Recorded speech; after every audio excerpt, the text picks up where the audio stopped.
एक बार रिकैप कर लेते हैं। हमने पिछली क्लास में जो स्टार्ट किया था प्रोबेबिलिटी डिस्ट्रीब्यूशन, उस टॉपिक को probability distribution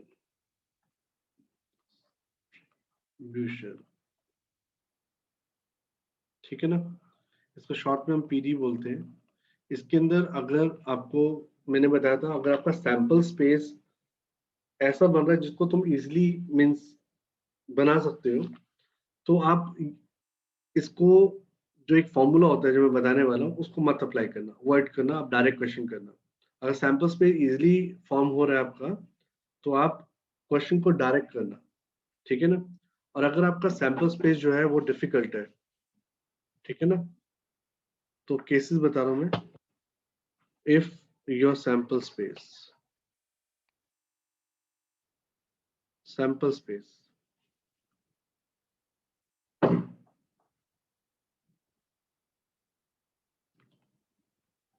is not much difficult,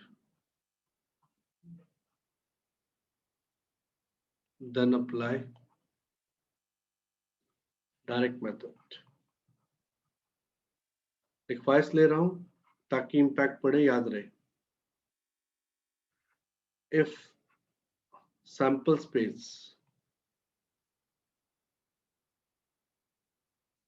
is not easy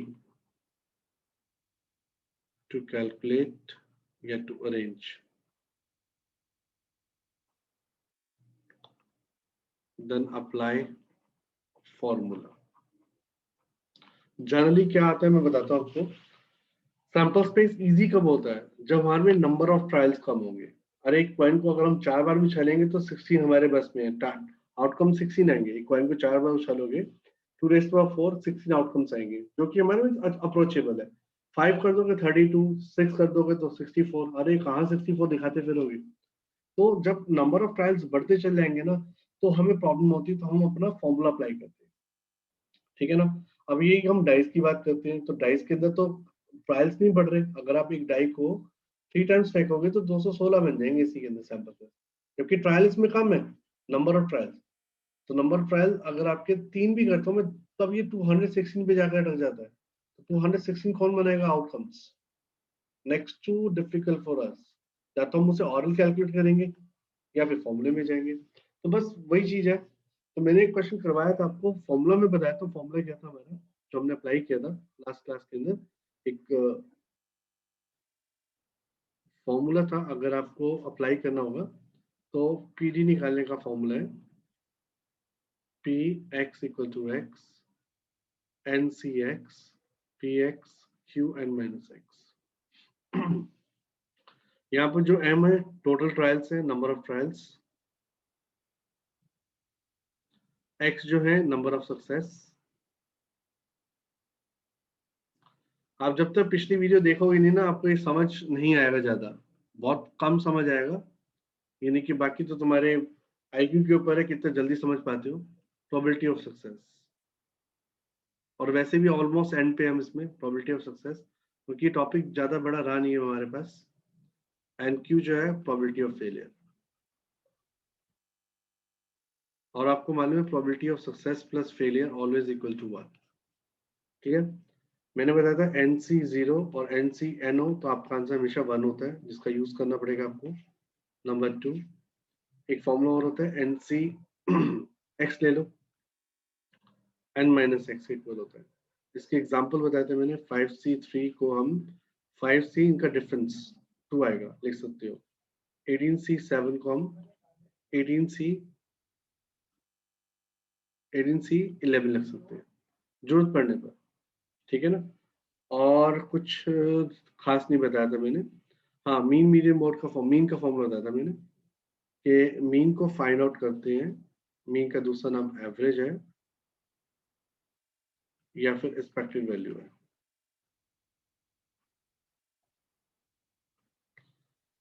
इसको शॉर्ट में EX भी बोलते हो आप,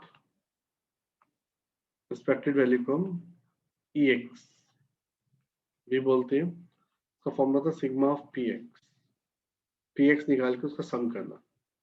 दूसरा था वेरिएंस। ये देखो मैं बताता हूँ, ये आपका डिलीटेड पोर्शन है, लेकिन मुझे अभी भी डाउट है कि कहीं वापस ना आ जाए, ये आपका डिलीट पोर्शन है। तो वेरिएंस हमें ज्यादा प्रॉब्लम तो नहीं, देखो मीन वेरिएंस और स्टैंडर्ड डेविएशन निकालने के लिए आपको डिस्ट्रीब्यूशन तो निकालना ही पड़ेगा। डिस्ट्रीब्यूशन का नेक्स्ट पार्ट होता है आपका वेरिएंस निकालना। तो आपकी रिवीजन हो रही है बेसिकली ये formula P X square minus sigma P X whole square.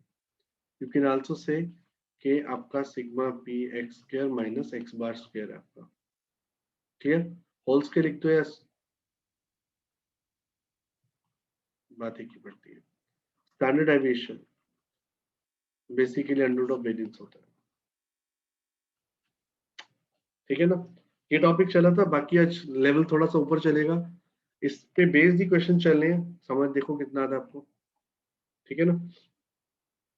ये लास्ट क्लास में हमने की थी, इसके अंदर जो क्वेश्चन नंबर 5 है ना, वेरी इंपॉर्टेंट क्वेश्चन है, स्पेशली सेकंड पार्ट। मैं अभी वो नहीं करवा रहा, अभी हमने जो क्वेश्चन किया था 4th क्वेश्चन का 3rd पार्ट किया था हमने, इसके बाद मैंने शायद 6 क्वेश्चन करवाया था। 6 क्वेश्चन हो गया हमारा, बताना जरा एक बार। No sir. नहीं, 6 क्वेश्चन एक बार रीड कर लेते हैं, सर ठीक है। 8th हुआ था।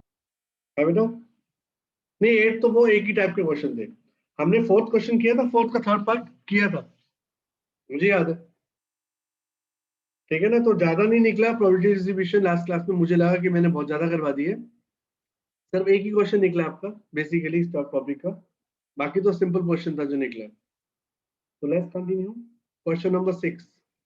मैं इसमें कैलकुलेशन पार्ट ना छोड़ दूंगा आपका।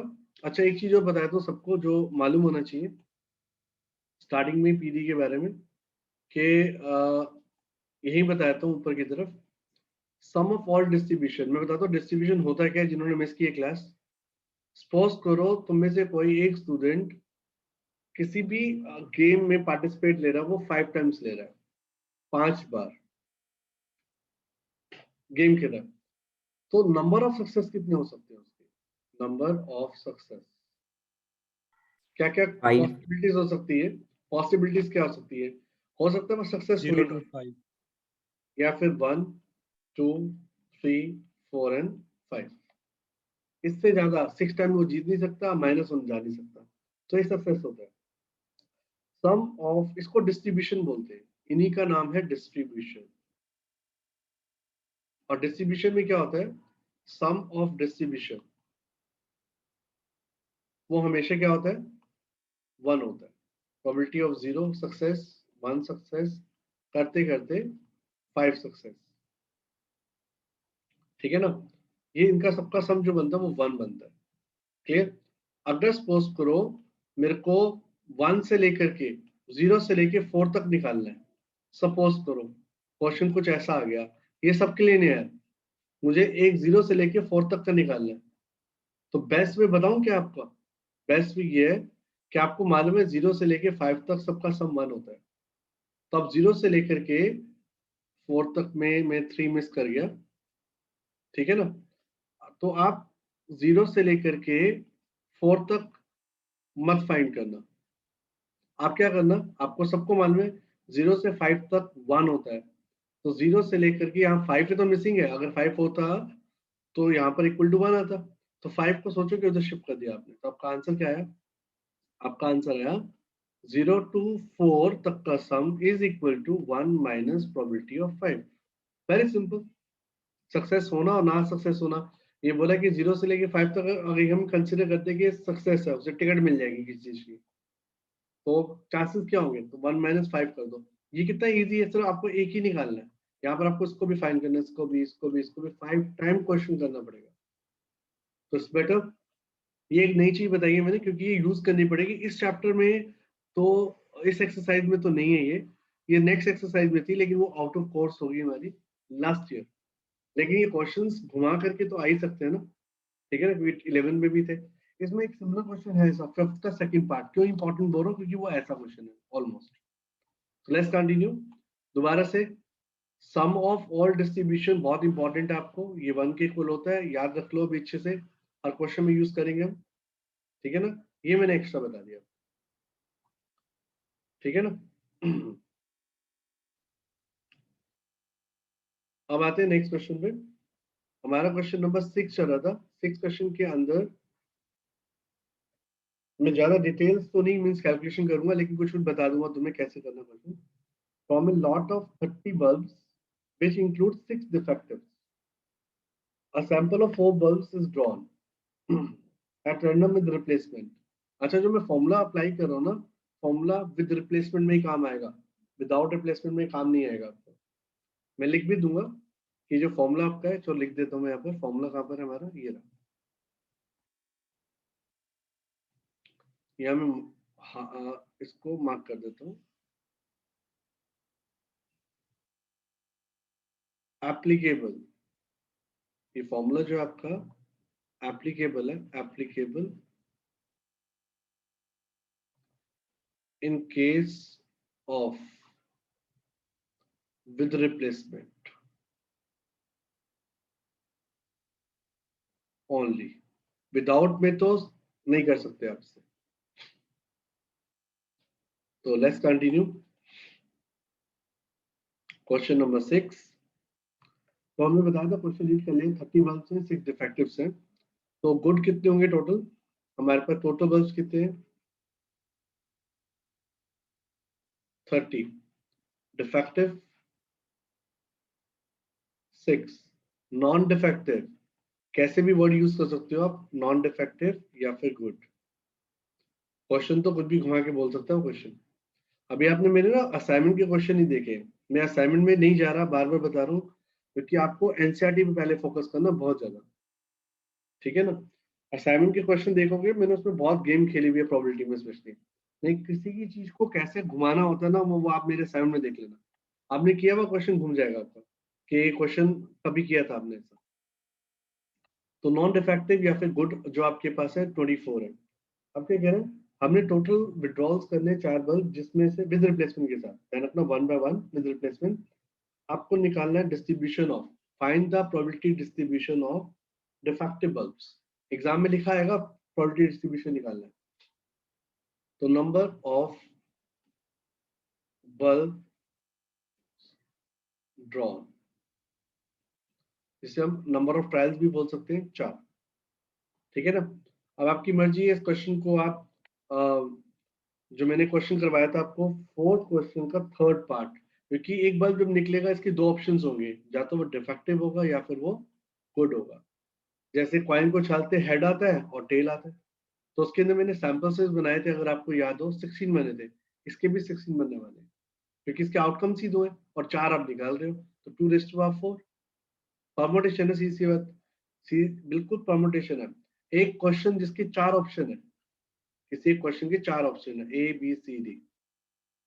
एक एग्जाम में टोटल 5 क्वेश्चन आते हैं, ठीक है ना। तो उसके जो अरेंजमेंट कितने बनेंगे, तो हर क्वेश्चन के 5 ऑप्शंस है। पहले क्वेश्चन के 4 ऑप्शन, सॉरी, हर क्वेश्चन के 4 ऑप्शन है। फिर दूसरा अटेम्प्ट करेगा, उसके 4 ऑप्शन, फिर 4, फिर 4, यानी कि 4⁵5 ये आउटकम्स बनते हैं। जो आपका रिजल्ट होता है ना, और जितनी बार आप वो एक्सपेरिमेंट कर रहे हो, वो उसकी पावर चढ़ जाती है। जैसे कॉइन के आउटकम्स होते हैं हेड और टेल्स, आपको मालूम होना चाहिए, बहुत बेसिक चीजें हैं। तो 2 होते हैं, आपने इस कॉइन को 3 टाइम्स टॉस किया तो आपका आंसर आएगा 8। अगर आपने 4 टाइम्स किया तो हो जाएगा 16। 2 इंटू 2 इंटू 2 इंटू 2 सेम। एक एक क्वेश्चन के आउटकम 4 है एमसीक्यू में, आपके पास 5 क्वेश्चन है, तो 4 ऑप्शन, फिर 4, फिर 4, ऐसे मल्टीप्लाई होता है। देखिए, आप क्वेश्चन अगर कभी स्टक कर जाओ तो आप खुद बना सकते हो आउटकम्स को, सोच सकते हो कि क्वेश्चन का लेवल कहाँ पहुंचने वाला है उस केस में। फिलहाल number of bulbs don N4 है आपके, जिसमें 16 आउटकम्स बनने वाले हैं। अगर नहीं समझ आ रहा तो फॉर्मूला अप्लाई कर दो। ये देखो, पहले आएगा P, probability of getting defective bulbs. आपको बल्ब जो है वो डिफेक्टिव की प्रोबेबिलिटी निकालनी है। आर्यन, तुम आप वहां पर हो? आर्यन,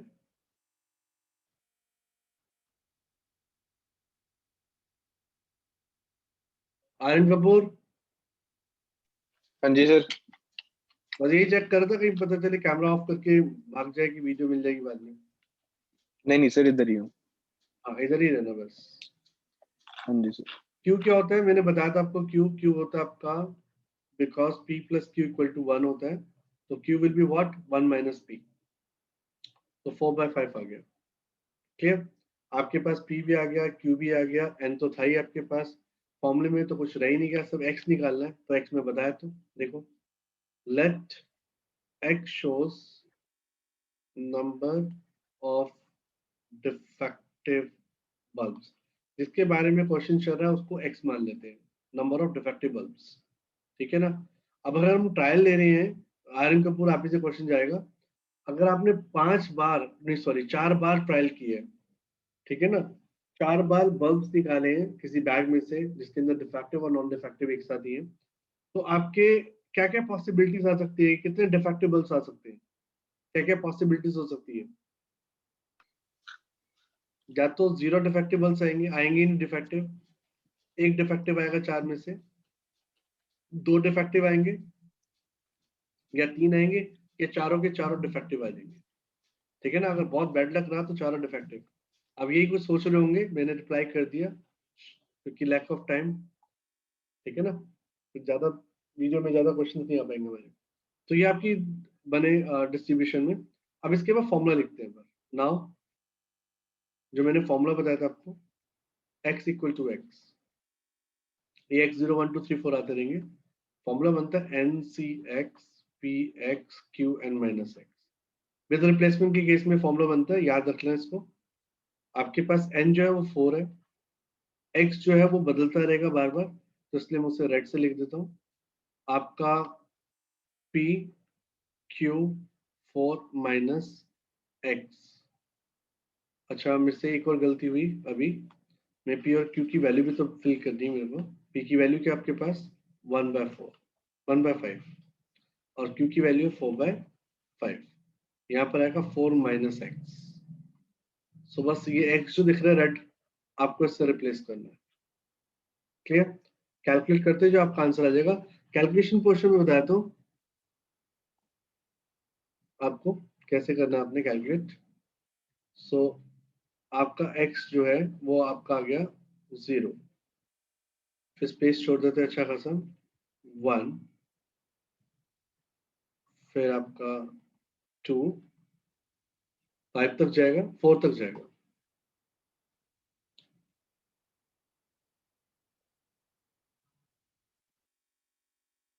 तो जी लो लेट्स स्टार्ट। आप इसमें अब 0 डाल दो वैल्यूज के अंदर। आपके अंदर मेरे को कैलकुलेशन थोड़ी सी फास्ट करनी है, इतना टाइम नहीं लगाना एग्जाम में, क्योंकि इतना टाइम आपको मिलेगा भी नहीं। 4C1, सिर्फ x बदलते रहो फटाफट, जितनी जल्दी लिख सकते हो। आपका 3 रह जाएगा, लेकिन मैं अभी पूरा लिख रहा हूँ कि मेरे लिए तो पता नहीं कितनी बार कर चुका हूँ, आपके लिए तो ये फर्स्ट टाइम हो रहा है।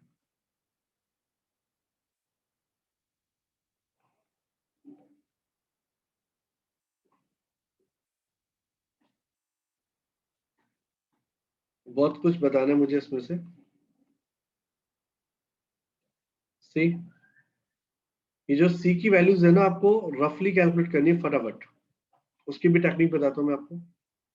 ये देखो, आपके पास सबसे पहले 4C0, और इसका डिफरेंस भी लो, मैंने सिखाया था आपको, आपको बताया था। ऊपर ले जाते हैं एक बारी। ये रहा, ये देखो 5 3 था आपके पास, 5 और 3 का डिफरेंस जो था वो 2 लिख दिया मैंने। यहाँ पर देखो 18 7 था, तो 18 और 7 का डिफरेंस 11 लिख दिया मैंने, और ये आपका फॉर्मूला था। इसके अलावा मैंने ये बताया था कि 1 के इक्वल होता है। ठीक है? तो ये सब यूज करना हमने अभी। मैंने कहा था सी का रूल बहुत ज्यादा है इसके अंदर, क्वेश्चन के अंदर, और क्वेश्चन में लिखना पड़ेगा आपको। सो 4C0, अब इनको आपस में माइनस भी कर दो। 4 माइनस 0 क्या होता है 4। फिर अगला लो, पहले एक साइड कंप्लीट करो। 4C1, इसका डिफरेंस आएगा 4C3, क्योंकि इन दोनों के आंसर सेम आते हैं। 4C2, 4C2 का डिफरेंस 2 आ गया, बस जहां रिपीट रिपीट हो जाए बस खत्म इसका मतलब। इसका आंसर बिना सोचे समझे 1 लिख दो, मैंने बता दिया आपको ऊपर। इसका मतलब क्या होता है, हम सिर्फ इतने वाले पोर्शन को सॉल्व करते हैं। बी अलर्ट, हम इसको सॉल्व करेंगे, ये ऑटोमेटिकली आते रहेंगे। अब इसका मतलब 4 को 1 स्टेप बैक करना, 4 को एक स्टेप। 11 में बताया गया था बायनोमियल और 1 फैक्टोरियल। नीचे वाला फैक्टोरियल काउंट होता है, 4 को एक स्टेप बैक, तो 1 फैक्टोरियल 1 ही होता है, आप सबको मालूम है। 4 को 2 स्टेप बैक, 4 2 स्टेप बैक होने वाला है, 4 into 3 upon 2 फैक्टोरियल। 2 फैक्टोरियल का मतलब आप कैलकुलेट करोगे 2 into 1 2 ही आएगा, तो ये 6 आ गया। तो बस ये यहाँ पे लिखना स्टार्ट कर दो, 1 4 हो गया वंश तेरा, 1 सर 4 वो गलती से हो गया। 6 1 4 6 3 का क्या है देखो जरा गौर से, 1 4 6 यानी कि आपका आ जाएगा। ये भी अच्छा हुआ ना, आपने मेरे को बता दिया, तो कल को आपको एक्सप्लेन करने के लिए बोल सकता हूँ मैं कि इसके अंदर एक्सप्लेन करो, जो मैंने किया उसको बताओ वापस। एनोटेशंस आप सब कर सकते हो, और गलती से नहीं हुआ, वो खोला है स्पेशली, खोलने के बाद ही एनोटेशन में पैन को आपने सिलेक्ट किया, फिर आपने स्टार्ट किया, तो पूरा का पूरा आप दिमाग से चल रहे थे, गलती से कैसे हो सकती है ये सब चीजें। सर मैंने उसमें इमेज सेव करी थी जो आपने अब लिखा है। अच्छा चलो इधर आ जाओ वापस, ये आपका आ गया 1, और 4 को 4 टाइम्स करोगे तो कितना आएगा, 256 अपॉन 625, फाइनल आंसर आया 256 अपॉन 625। ऐसे ही आपको सारों की कैलकुलेशन करनी है, नीचे वाले तो फिक्स हैं जी 625 रहेंगे, एंड डोंट कैंसिल, कैंसिल करोगे आप फंस जाओगे बहुत बुरा, मैं कभी भी कैंसिल नहीं करता। क्यों? क्योंकि ये वैल्यूज मुझे रटी पड़ी है, मुझे मैं बता सकता हूँ क्या आने वाली है, लेकिन मैं नहीं बता रहा, मैंने आपको पहले ही बता दिया कि मैं आपके लिए सब कुछ नहीं करूंगा, कैलकुलेशन पार्ट स्टूडेंट के पास होना चाहिए, फिर फाइनली तो आप नहीं करना। हाँ ये आप चेक जरूर कर सकते हो कि ऊपर वाले जो सम बन रहे हैं, ऊपर वाला का जो टोटल बन रहा है 256 plus this plus this plus this plus this, ये आपका जो आंसर आएगा ना वो 25625 आएगा 101%। और अगर नहीं आ रहा तो इसका मतलब आपने कहीं एरर कर दी है, इसका सम 1 आना चाहिए। जो सम बनेगा चेक कर रहे हैं हम, चेक भी क्या कर रहे हैं तो लिख देता हूँ सम, क्योंकि मैंने आपको पहले ही बताया था कि सारे डिस्ट्रीब्यूशन का सम 1 होता है, तो ये 1 तो आना ही चाहिए, अगर नहीं आएगा तो इसका मतलब यू डिड रॉन्ग समवेयर। बस ये क्वेश्चन आपका खत्म हो गया। अब इसको एक टेबल में हम अरेंज करके दिखाते हैं, डिस्ट्रीब्यूशन टेबल बोलते हैं इसको। अगर मीन बोलेगा तो उसके आगे क्वेश्चन कंटिन्यू हो जाएगा, तो मैं स्टार्ट कर रहा हूँ। ये देखो टेबल,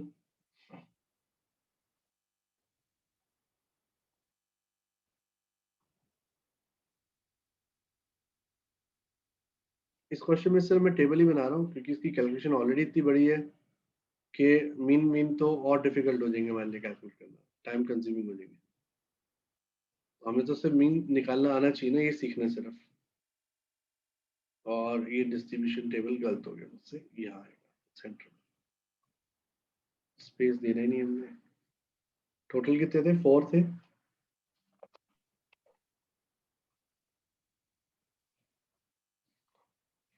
जीरो 1 2 3 4, एक फालतू बन गया, कोई नहीं।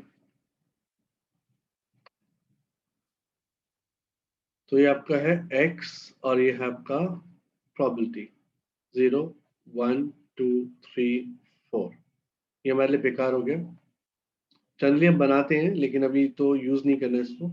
इसकी जो प्रोबेबिलिटी आपकी आई थी वो आपकी मैंने बनाई थी 256 अपॉन 625, इसकी भी देख लेना यही आएगी 625, 256 625, तो 96 16 और 1 आती है, सबके नीचे ही लगा हुआ। वो आपने कैलकुलेट करना है, यहाँ पर मैंने लिख के दिखा दिया आपको, बस ये आपका आंसर हो गया, finish.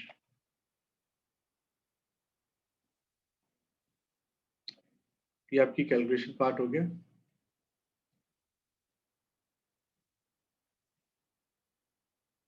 Clear?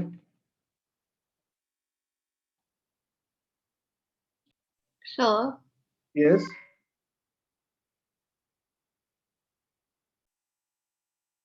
Question number 7, one of the good question, अच्छा क्वेश्चन है, डिफिकल्ट नहीं है लेकिन ट्रिकी क्वेश्चन है। The question is, a coin is piled so that the head is 3 time as likely to occur as tail. एक coin ऐसा bias बनाया गया, डिजाइन किया गया है कि उसके अंदर जो हेड है ना, उसके आने के चांसेस टेल के मुकाबले में 3 टाइम्स है। अब आपके क्वेश्चन उस दिन भी दिमाग में आ रहा था कि ऐसे कैसे बन सकता है। अरे 100% बन सकता है। 5 रुपीज का पहले वाला पुराना कॉइन उठाओ, एक साइड से पूरा उसके अंदर पार्टीशन ऐसे राउंड राउंड घूम रहा है वो, लेकिन उसमें ऐसे बीच में एक किनारा यहाँ पर, एक किनारा यहाँ पर है, और पूरा राउंड ऐसे घूम रहा पूरा पूरा ऐसे। वो कॉइन जो है, देखना जरा पुराना वाला मिलता है। आप एक काम करना, आप उसका एक पोर्शन जो है ना उसका घिस देना अच्छे से, ये वाली साइड घिस देना, तो वो सिर्फ एक ही रह जाएगा किनारा। अब सोचो एक बंदे की एक टांग नहीं होगी तो कैसे गिरेगा, वो गिरेगा उसी तरफ ही, बार बार इस तरफ गिरना चालू कर देगा।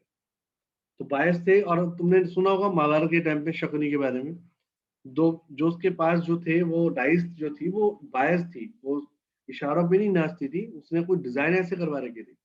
और तुमने बहुत सारे और भी टॉय दिए होंगे, हिट मी लिखा था उसके ऊपर, मुक्का मारते वो नीचे गिरता ही नहीं है, वापस आके खड़ा हो जाता है।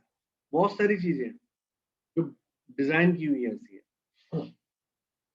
तो उनमें से ये क्वेश्चन ऐसा है। तो कई बार बच्चों के दिमाग में रहता है क्वेश्चन, क्वेश्चन तो सॉल्व कर लेते हैं लेकिन कंफ्यूजन रहती है क्वेश्चन के लिए, यार ये कैसे हो सकता है, ये क्या बकवास क्वेश्चन है। क्वेश्चन को समझ नहीं पाते वो, बायस चीजें होती हैं, बायस बनी हुई चीजें, ठीक है ना। अब एंटीक शॉप्स पे जाओगे तो शायद मिल जाए कुछ ऐसा कुछ कभी। फिलहाल तो a coin is biased so that the head is 3 times as likely to occur as tail. If the coin is tossed twice, इस कॉइन को सिर्फ 2 बार उछाला गया, ठीक है ना। तो आपकी मर्जी है इसमें फॉर्मूला यूज करना या नहीं करना, क्योंकि कॉइन को जब जब आप उछालते हो वो विद रिप्लेसमेंट का केस होता है, क्योंकि हेड तो बार बार आ ही सकता है। तो if the coin is tossed twice, find the probability distribution of number of tails. आपको टेल्स का डिस्ट्रीब्यूशन निकालना है। टेल आपका इस समय फेवरेट है, तो आप इसको अगर मर्जी है कैसे करना चाहते हो वो देख लो, ठीक है ना। तो आप अगर फिर फॉर्मूला करना चाहते हो पहले वही कर लेते फटाफट, हमने अभी भी सीखे, प्रैक्टिस हो जाएगी। तो नंबर ऑफ ट्रायल्स कितने हमारे इसमें, नंबर ऑफ ट्रायल्स, हमने इस कॉइन को सिर्फ 2 बार ही उछाला है, तो ठीक है ना। और इसके बाद क्वेश्चन में क्या गिवन है कि प्रोबेबिलिटी ऑफ हेड आने की जो है वो टेल के मुकाबले में 3 टाइम्स है, और लेकिन हमें प्रोबेबिलिटी टेल की निकालनी है डिस्ट्रीब्यूशन, तो हम पी इस बार टेल मान रहे हैं, प्रोबेबिलिटी ऑफ गेटिंग टेल, और क्यू जो हो जाएगा आपका probability of getting head. According to question tail और हेड दोनों का सम क्या होगा, हमेशा 1 होगा। आगे जो आपका हेड है वो 3 टाइम्स ऑफ टेल है, क्वेश्चन में गिवन है, ये हमें गिवन है। तो आप इससे ना इस वाली प्रोबेबिलिटी ऐसे निकालोगे आप, तो क्यू को उठा के यहाँ पर डाल दो, आपका हो जाएगा p plus 3p equal to 1, 4p equal to 1, p equal to 1/4, therefore q will be 3/4। ये आपका p and q आ गया।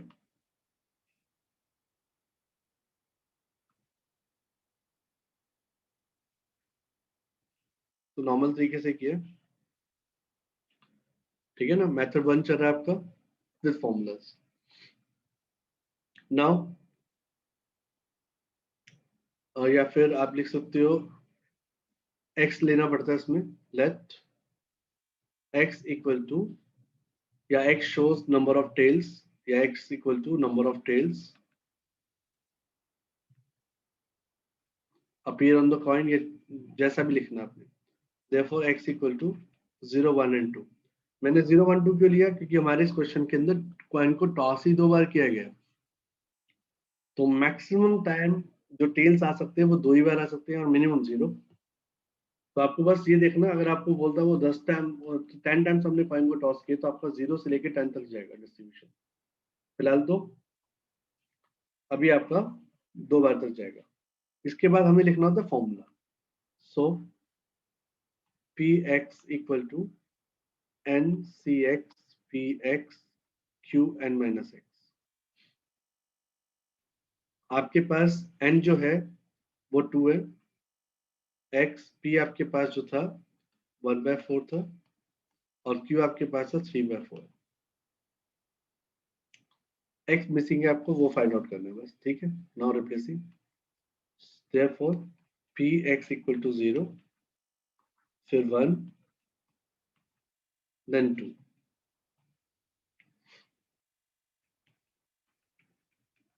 आपको करना है क्या, x की वैल्यू रिप्लेस करते हो ना बार-बार, 0 1 एंड 2। x यहाँ 0 हो गया,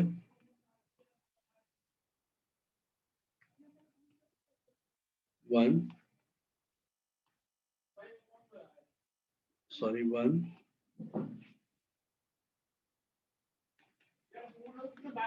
2 2 माइनस 2। अब ऐसे कैलकुलेट करना स्टार्ट कर दो, 2c0 और इनका डिफरेंस 2c2, फिर आपका आएगा 1 1, खत्म। रिपीट होना चालू हो गया, वहीं खत्म। ये मैंने पहला वाला बताया था, ऑलवेज 1 और 2 को 1 स्टेप बैक करो और नीचे 1 फैक्टोरियल, तो आपका आ गया आंसर 2। तो जो आपका ये आपका 2c0 जो है वो आपका आया 1, पहला और लास्ट तो 1 बिना देखे लिख दिया करो, और बीच का आपका आया 2। बाकी कैलकुलेट कर लो फटाफट फास्ट। 1 9/16, ये आप खुद कर सकते हो कैलकुलेशन, दैट्स इट। फिर टेबल बना देना, आपका आंसर आ जाएगा। This is method number 1।